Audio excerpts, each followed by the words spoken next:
Good evening. If we could call this meeting to order, if we could please start with a moment of silence for prayer or reflection.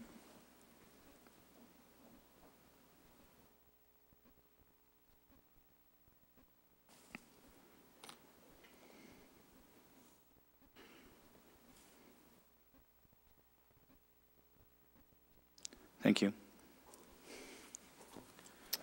All right, so first up we have adoption of the agenda. Any additions? All right, seeing none, we'll accept the agenda. Adoption of the minutes, item 3.1, page 3. You'll find minutes from our organizational meeting of October 15th. Any errors, omissions? All right, we'll accept them. Item 3.2, page 5. Minutes from our regular meeting from October the 15th. Any errors, omissions? All right, seeing none, we'll accept them. Moving on now to presentations. To speak about Family Violence Prevention Month, we have a delegation here from the Medicine Hat Women's Shelter Society.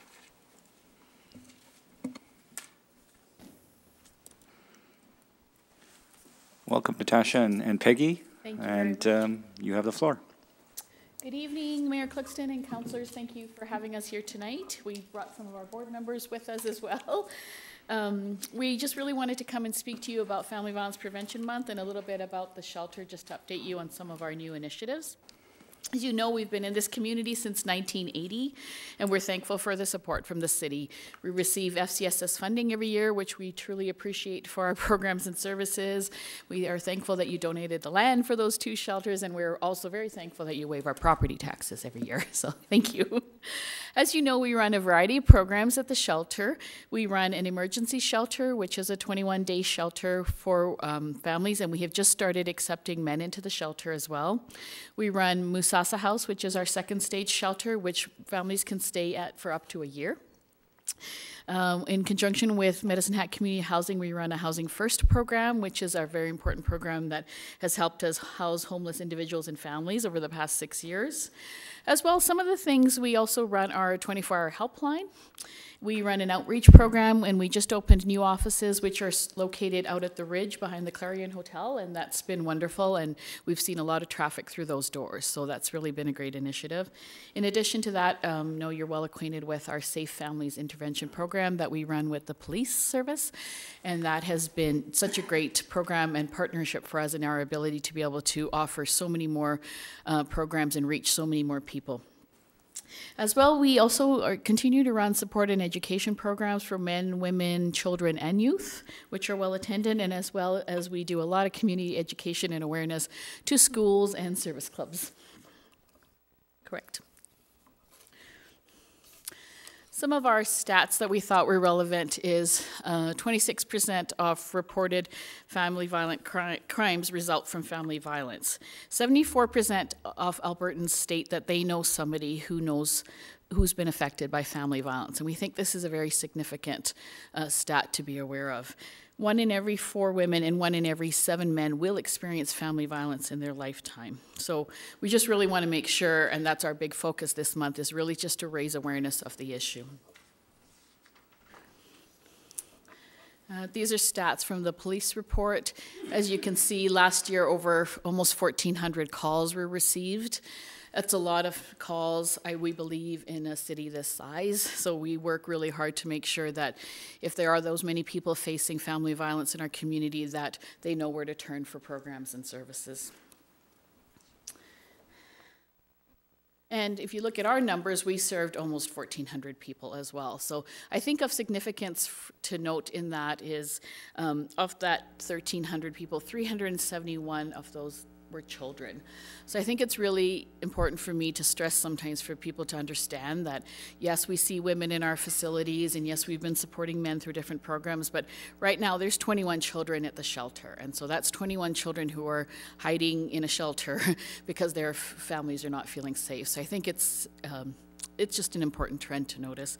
As well, last year, our helpline received over 20,000, provided over 20,000 minutes of help and crisis support. So that's a lot of people as well calling in for help and support.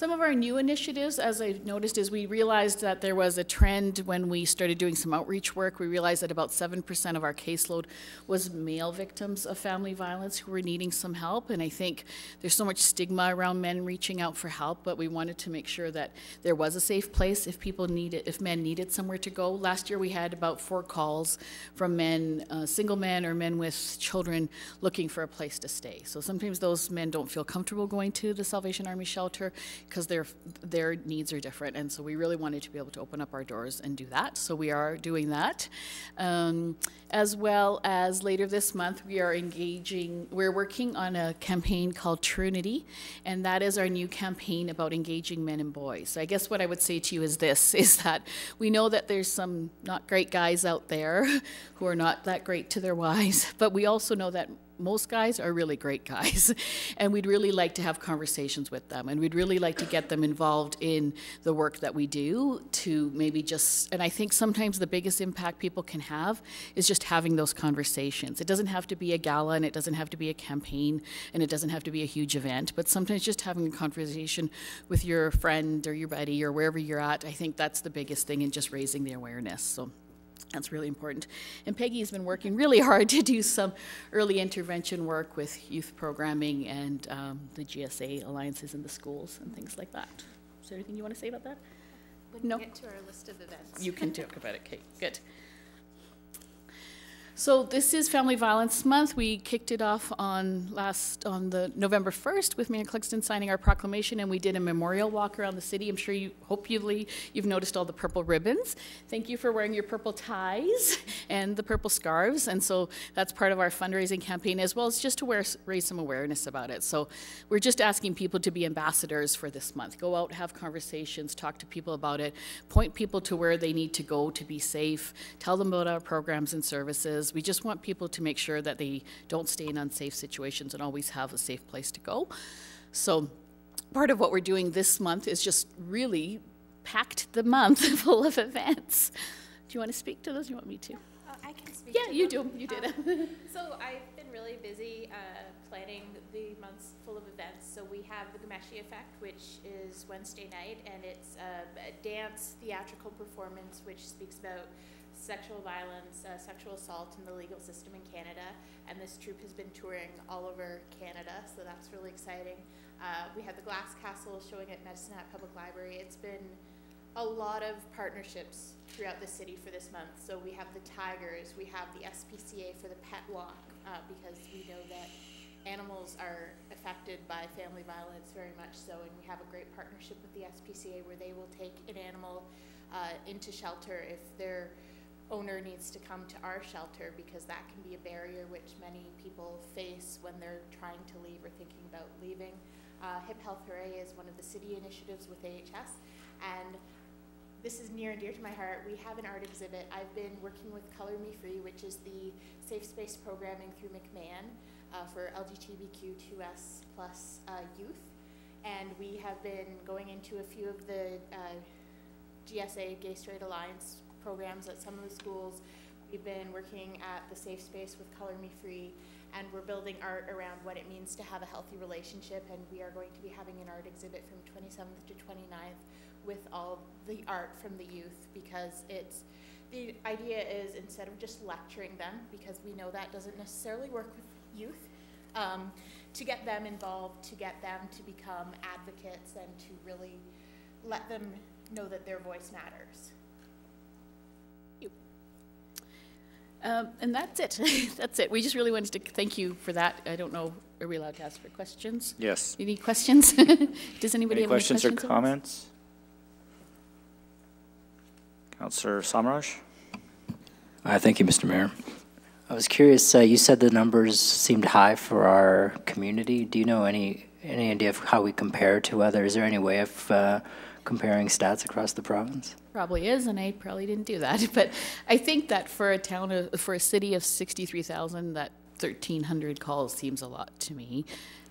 Mr. Secondiak can probably speak to that better than I can, but I think that we've constantly seen the numbers increase at the shelter.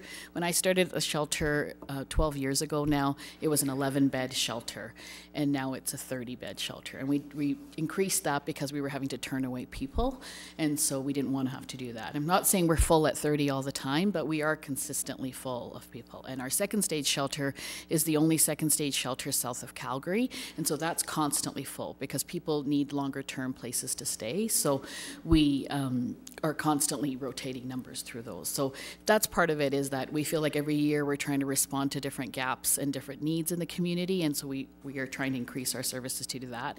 That was why we partnered with the police to offer that. When we partnered with the police and started offering the SFIT program, our outreach numbers just tripled. So we have over 300 people on the outreach caseload, whereas before we didn't have that kind of number. So I think part of it is awareness, and part of it is people are feeling more comfortable to reach out more for help, but some of it are still the domestic calls that the police are reporting to. I have another. Go ahead. Yeah. And I mean, do you do any work? Do you study, or maybe through your experience, do you know of what some of the root causes are for domestic violence, and whether there's anything more that the community can do to combat that? It's not an easy question. Yeah. I think the root cause of family violence is power and control. I think that it's an imbalance in a relationship. I think that one person is asserting their power over another person, and that's where that goes wonky, for lack of a better word. But I think I think that there are other factors. I think there's economic factors, that when the people are hurting, everything falls apart, right? So when you're already tenuously holding on to a relationship, when there's other factors like losing your job or other things that come into place, that just already adds to a stress. So for example, like at the shelter, we get to be pretty quiet over Christmas time because people tend to hold it together over Christmas time and make it work in their families. But January, when reality hits and everything comes back and the bills start coming in and everything happens, we're swamped. We're just swamped because people can't cope. And so I think that there's so many other issues that are going on for people in life nowadays that add to compounding situations. Thank you. Thank you, Councillor Friesen. Thank you, Your Worship, and thank you, Natasha Peggy, for your presentation. I appreciate it. I'm fairly familiar with the shelter. I've worked with you myself in the past, and I wanted to say thank you for the work you do, and certainly from a police commission perspective for the success of the SFIT program. It's really making a difference, in my opinion. Just a couple of questions I wanted to ask you. Of your statistics, how many would be from people from other communities, perhaps smaller communities, perhaps overflow from larger? I'm not sure. But I know that they're not traditionally all from Medicine Hat or the really close area. Would you mind commenting on that? And then also, I wanted to know, maybe I should ask one at a time, but I'll ask them both and I can repeat if you like, about with Musasa or some of the outreach programs, do you track longer-term outcomes? Particularly with kids, but with mums as well, and now dads, you will, I imagine. I'll answer your second one just because it's right on my tip of my tongue. With Musasa House, we find that that's part of the success of the program, is that because families can stay there for up to a year or even longer, it actually gives them a chance to sort of get back on their feet again. And so part of what we've been trying to do while they've been in there is to make sure that they have all the supports that they need to be able to be successful. Because we know that a lot of families, a lot of women in particular, return to abusive situations because they feel like they have no choice.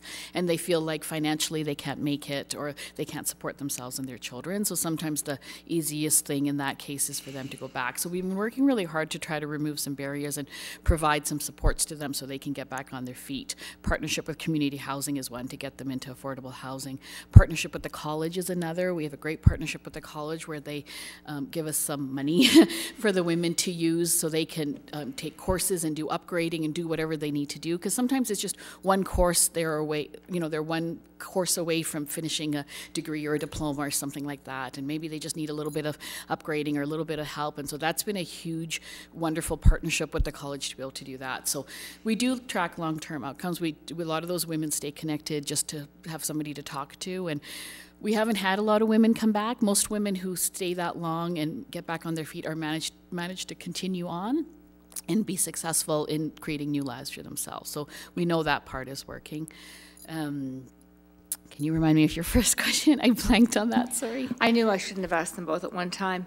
The other communities, what, from your statistics, like how does that work? Because I know there's a give and take when you're full or when you're not full. Yeah, we often transfer families to Tabor or to Brooks, like those are our sister shelters, and they to us as well. We've seen in the emergency shelter, it's usually local women, to be honest with you. Sometimes we have women traveling through who stop, who need support and stuff like that, but mostly it's our local women in this community who are accessing that shelter. The second stage shelter receives people from different areas. We get a lot of women coming from up north sometimes because they need a safe place and they need to be in somewhere totally different, like they have to get out of Dodge. So this is a safer community for them to come to because it's so far away and it's so different, you know. A lot of the women come from the reserves, and so that's what we see a lot of for that shelter. But for the emergency shelter, it's generally local women needing support and just needing to have a safe place to go. Okay, and just to follow up then, and so when you're full, where would you typically send someone if you had to, if your shelter was full? Yeah, luckily now at 30 beds at the emergency shelter, we don't tend to have to turn anybody away because that's the beauty of being able to have expanded those services. But if we had to, we would ask if they could go to Brooks or Tabor. It's not as ideal because many women want to be able to keep working or keep their kids in school or keep up with the normalcy of things. So it's not ideal, but if it's safety combined with needing a space and we're that full, we would do that. Okay, great, thank you. And thank you for the scarf, by the way. You're very welcome. We've been throwing out the term SFIT a lot, Safe Family Intervention Team. Sometimes we use the acronyms and we don't explain them. Councillor Turnbull? Thank you, Your Worship. People always ask me, what makes our city great? You have just answered that question. You and other organizations within our city are there for the needs of people who are falling through the cracks. And so, to you and your organization, thank you so much. Thank you very much. Any other questions or comments? All right, see none. Thank you very much. Thank you. If I could get a motion for reception. I'll move the report for reception with thank you. Okay. If we could vote. That was unanimous. Thank you. Moving along now to reports. Our first report's item 5.1, page 11. You'll find Administrative Committee meeting of October 17th. This report's for information. I'll move the report for information. Second. Any comments, questions? Councillor McIntosh? Thanks, Your Worship. Just a quick question for the CAO. I know there's been recent discussion in the community about the city and the CNG buses. And fleet optimization is a key goal in terms of being able to dispose of our assets, our vehicles at the right time to get the most value for them. Do we anticipate a risk with moving these CNG buses down the road when it's time to try to dispose of them? I think through the chair, there's no such thing as a simple question. And I think in the interest of ensuring that it's accurately responded, I'm going to ask the Commissioner of Corporate Services. There has been some extensive work done on the vehicle equipment reserve and how it performs, including a study on salvage value. So if Brian would mind taking the quick that. answer to that is yes, actually. And it's one of the reasons why, and part of the decision item is one of the reasons to suggest some diesel buses is that they are somewhat easier to dispose, or we predict that they might be easier to dispose of than the CNG buses. But if the Commissioner wants to. Either one. Or just say that, well, the mayor got it. Yeah, okay. Oh, you have no mics, okay. Mr. Mayor, my mic isn't working. Yes, you very much captured it. There is a smaller market to remarket used CNG buses, and we recognize that. So our intention would be to hold those ones likely for the duration of their life. There may be an increased use of CNG buses in other centers during that time. There are some locations that are moving in CNG, but diesel buses is still primarily the main fuel source. And having flexibility in terms of the composition of the fleet, having some diesel in there, increases our ability to remarket those assets if we were to change the size of our fleet. Just as a follow-up, so what would be the time frame for the lifespan of a CNG bus? It's 10 years for sure, somewhere up to 15. So well-maintained. We've seen some surpass that 10-year lifespan, and we just evaluate based on the condition and use at the time and retire them appropriately, but we estimate at least 10 years for the CNG buses. Okay, thank you. Councillor Turner. Thank you, Your Worship. I noticed looking at the tender, and I'm not sure who may want to answer this, but I see we're tendering for some 35-foot buses and some 40-foot buses. Does that mean we're finally adding some smaller buses to our fleet?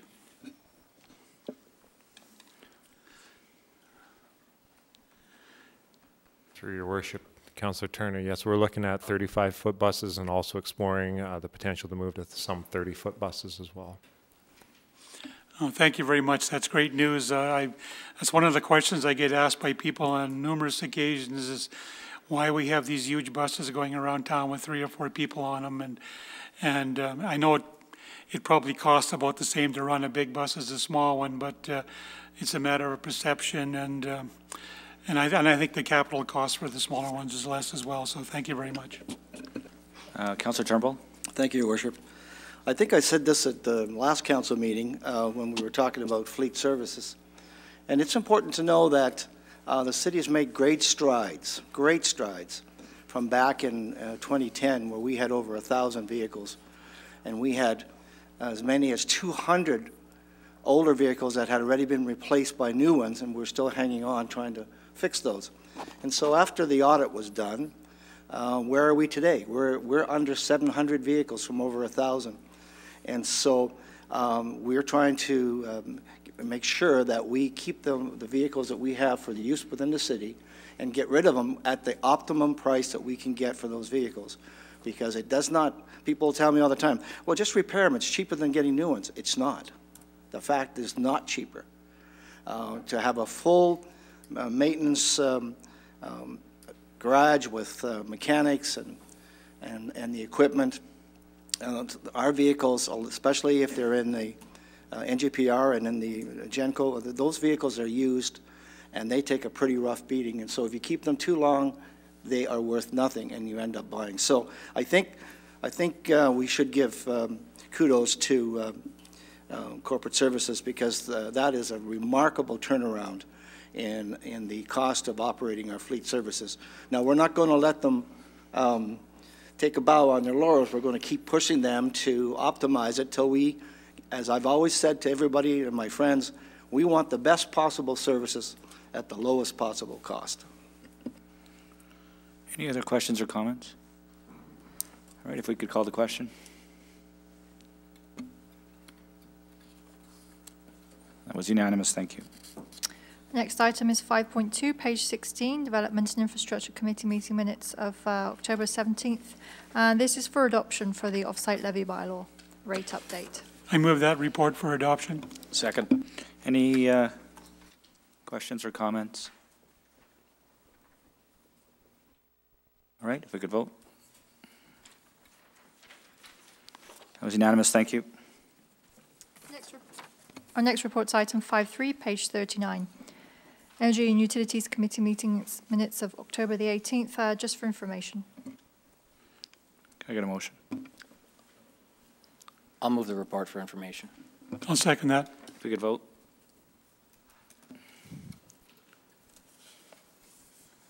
That was unanimous. Thank you.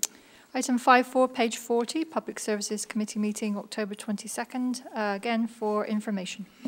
I move the report for information. I'll second that report. Any comments? All right, if we could vote. That was unanimous. Thank you.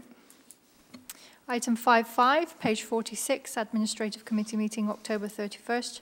And this is for adoption on the sale of 403 2nd Street. So moved. Second. Questions, comments? No? Okay, if we could vote. That was unanimous. Thank you. Reports for reception. Item 6.1, page 50, you'll find Heritage Resources Committee meeting of October 9th.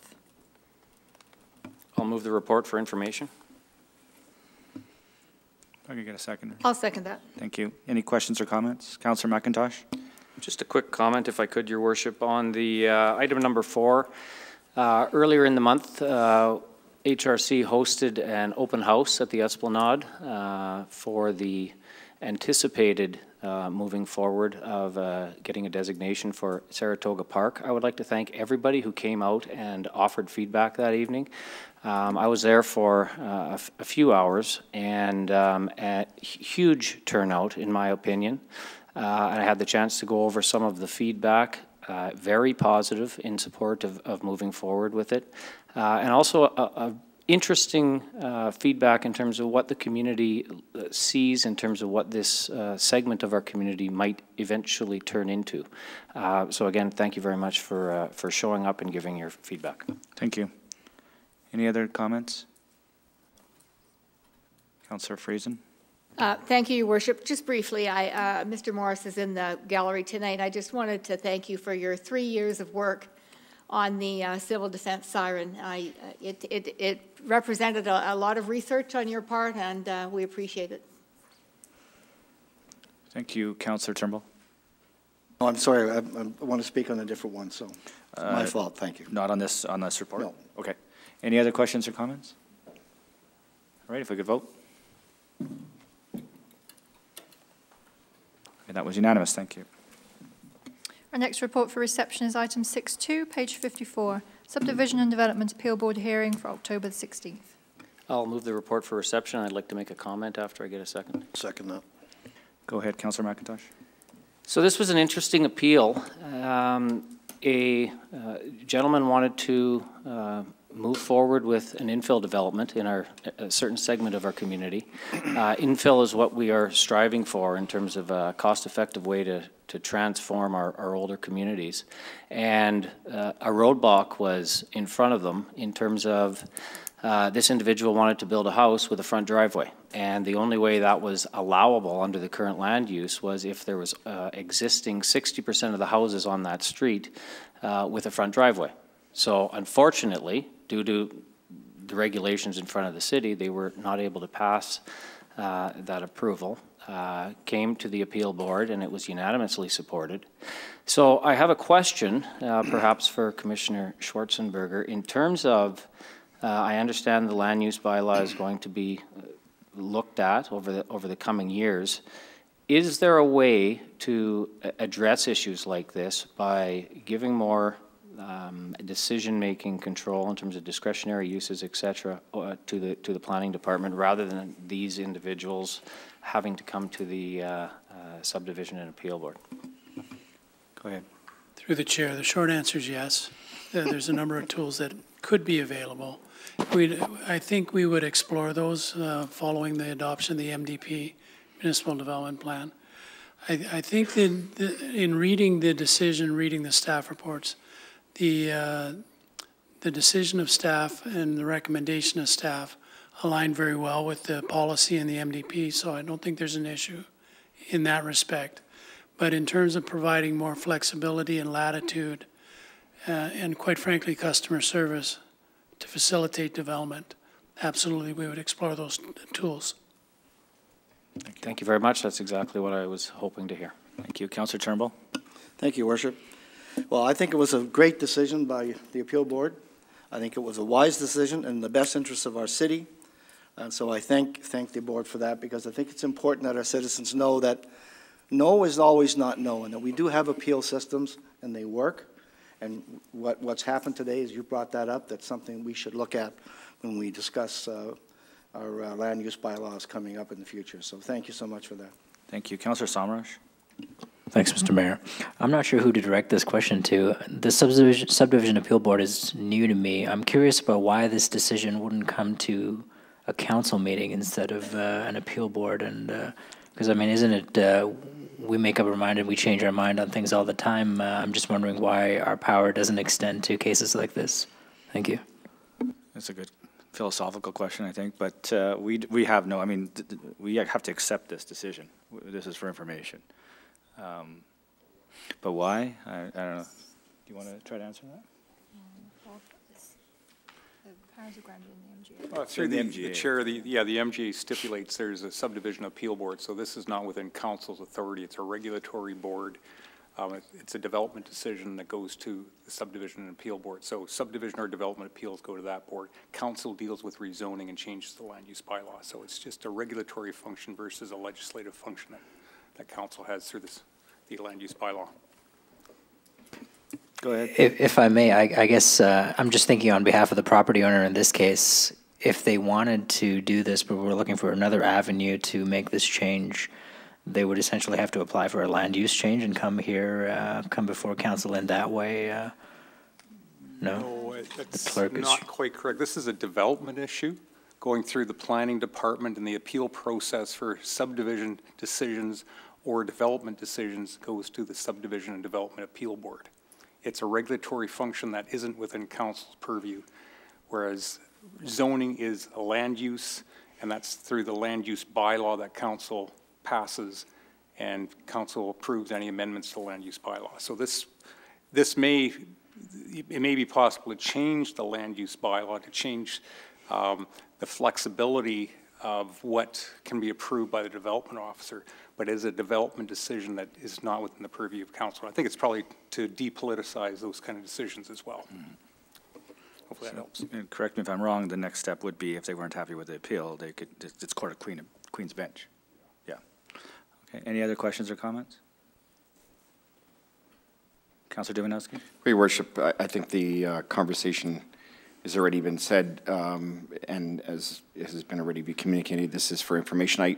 I do want to, not play devil's advocate, but I do want to, let me back up. I see this as the right decision for the right reasons. The argument that this had to go to a subdivision development appeal board is an appropriate one, but it's because it was not deemed to be in compliance with the development overlay, if you will, or expectations for this area. Where I have some caution, I guess, for ourselves, and not necessarily specific to this one, is that we have a responsibility, and as we develop and create nodes in our community, and we're going to be exploring new nodes in the future that may be incongruent with the way we've developed or moved lots in the past, larger lots, multifamily versus more single family, and on. We create different kinds of overlays, and in this particular case, the front driveway access, although it seems like a really simple one, does speak to a bigger argument or a conversation around if we have these expectations and these are development controls because the community or the city has seen it as such in the past to put them in place, then we have to be careful. We have to be careful. It's a slippery slope when we start to erode those norms in those communities or those expectations. In this case, again, it was done as a one-of, and it was done appropriately and should be endorsed accordingly as it is indicated here. But I do want to caution council that we have overlays for a purpose, and if we start to pick away at these things or cherry pick them and do away with them on a case-by-case basis to the point where those overlays no longer have any value, then we probably challenge the validity of having those overlays, those development controls in the future. And as has been indicated in some of the arguments here, in some cases it was based on percentage of frontway access in relation to a new application. In some cases it's based on developmental controls or norms that are, as they are occurring in other communities. But in the end, it is a telling point for us to be reminded that not in all cases should we just without effort or with effort support or decline these kinds of cases because again we erode our ability to hold true to any kind of other future development controls as we put them in place. So it's just a cautionary tale for me. Thank you. Any other questions or comments? That has got to be the most discussion we've had on SDAB report in 11 years. Yeah, well, usually they're unsightly properties, so. Anyway, we call the vote. That was unanimous, thank you. Next reports for reception is item 6.3, page 59, the Police Commission minutes of October 18th. Second. Any comments? Councillor Turnbull? In the reading, I thought this was really quite interesting, and so this through the chair to either of our two councils who sit on the police commission. The RWIN system is a multi-launcher tool that is used to enhance public and officer safety by providing another force option before reaching the threshold that requires responding with lethal force.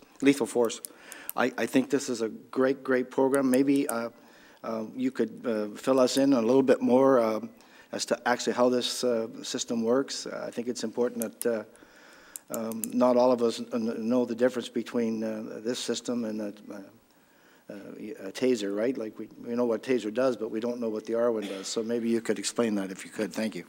Okay, maybe I'll address it. Maybe we can take turns. And Inspector Secondiak is in the gallery, so I'm thinking, oh man, please let me get this right. No, I'm just kidding. If we miss anything, you can add. This is really is a tool about officer and public safety, because it's another tool that can be used when the distance, it has to do with distance and lethal force. So a taser only is effective at a certain distance. You can only use it at a certain distance. And you don't want to use lethal force unless you absolutely have to. So there's a distance between when you can use a taser and a weapon, if you will, and still create safety, and that's what this is about. So it's non-lethal. You'll see a picture of it in your PowerPoint. It almost looks like I hope the word rifle is right. We got a chance to have a look at it and handle it ourselves. And it basically is, you can use it when certain situations arise. There's a use of force model that the police use. And so there might be times, maybe a knife is a good example. So you can't get too close to someone with a knife. You might not be able to use a taser because the distance is a factor. And so this, for one, it looks scary. So it might stop someone in their tracks. And for two, you can use it in a fleshy part of the body, a thigh or whatever. You can't aim at vital organs or anything like that. And it's not rubber, but it's a composite material that does not cause you to die. You get a terrible bruise and so on, but it'll take you down. But then you're not using lethal force. So we have, the TAC team has been using it for some time, but now we're going to make sure it's available through training with at least, I think it's 3 members on each patrol team. Thank you for that. And I think it's really important. We see it on the news, we read it in papers, of police shootings and investigations and all this. So this is really a great step forward in protecting not just the officers, but protecting people who might be mentally ill for one reason or another, or be intoxicated, or just maybe have lost their whole life and they just go berserk. And so now we're not having to shoot them dead, but we can actually bring them in and without putting our officers in danger. So I think that this makes our country and our city what it is compared to other countries. This is a great move forward for me. Thank you, Councillor Samraj. Thanks, Mr. Mayor. I had the chance to be at this presentation, and I think Sergeant Fraser described it as it feels like getting hit by a major league pitcher's fastball. Good. Well done, Councillor Friesen. I saw Inspector I just wanted nodding, to, so I just wanted to add one thing. It's not as though we are, when I say we, the police service is without experience with this. They have deployed it maybe more than once by now, but they were able to give a real life example of where this provided the safety for the person and for the officer, and where it was sure they got a bad bruise and with the softball, as you said. But no one was seriously or fatally injured, and the outcome was quite positive. Thank you, Councillor Dominowski. Just to add to that conversation, Councillor Friesen said it very well. One of the questions I asked I thought might be of interest to the general public is around would the deployment of this type of armory actually punctuate or accelerate a situation? Because sometimes you bring something to a fight and you pull out the big stick, somebody feels they get compelled to respond equally or differently. And so to use that analogy, would we have artificially accelerated a situation by bringing out this type of artillery? And in the end, if artillery is the right terminology, but in the end it has been absolutely cleared and determined that the use of the RWIN, in fact, saved lives, because these are cases where there's not an immediate exchange or need for an exchange of lethal force because of surprise or otherwise. These are situations where they're able to deploy a person from a safe distance. I don't want to get into distances, but I believe it was around 75 feet or so, Inspector Sconia? 40 yards. And in these cases, often the lethal force or use of it would have been inevitable. And so it became a situation of either using the RWIN or lethal force because they were agitated and they were at the point of accelerating their situation. So it is saving lives. And as was already stated, this was being used in tactical terms, and it became kind of normalized, or if you will, or it was brought to the attention that we could have used that in this situation. And so it's funny how a piece of artillery that was used by a tactical team is now going to be used by officers on the street, and it will save lives. And as has been indicated by Councillor Turnbull, these are people who are in an agitated state of mental state of some kind that may have led to or their desired end of lethal force, but in this case there is an alternative to that. And so this is a great measure and a great tool that our service will be using like other communities. Thank you. Any other questions or comments? Councillor Friesen? Just one more. I just wanted to point out something we all thought was very positive. As you know, we have a K-9 unit, and they go to trials from time to time and compete, if you will. And this last year, Constable Ross, and his dog's name is Aster, actually won the tracking and evidence search, the tracking event, which is the most prestigious award of all of the ones at the K-9 trials, because it's the most difficult to attain. And so one of our constables and their dog won that award, and that I'm really proud of them for that. When you think about across our, I don't know if it's our country. Is it across the country? Yeah, it's across the country. These dogs are in competition. So I think for the citizens of Medicine Hat, you can know that your police service and this particular unit are absolutely stellar. Any other comments or questions? If we could vote. That was unanimous. Thank you. Moving on now to new bylaws. For first reading, item 7.1, page 78, bylaw 4496, a bylaw of the City of Medicine Hat to amend bylaw 4157, the off-site levy bylaw. Your Worship, I seek leave of council to introduce bylaw 4496 and ask that it be read a first time. I'll second that. If we could vote. That was unanimous. Thank you. Our next bylaw is item 7.2 for first reading only, bylaw 4504, a bylaw of the City of Medicine Hat to close roads in the City of Medicine Hat, and this is for the Kingsway and 12th Street Southeast address. Once again, Your Worship, I seek leave of council to introduce bylaw 4504 and ask that it be given first reading. Second that. Any questions, comments? If we could vote. That was unanimous. Thank you. Seeing no more business before this council, we are adjourned.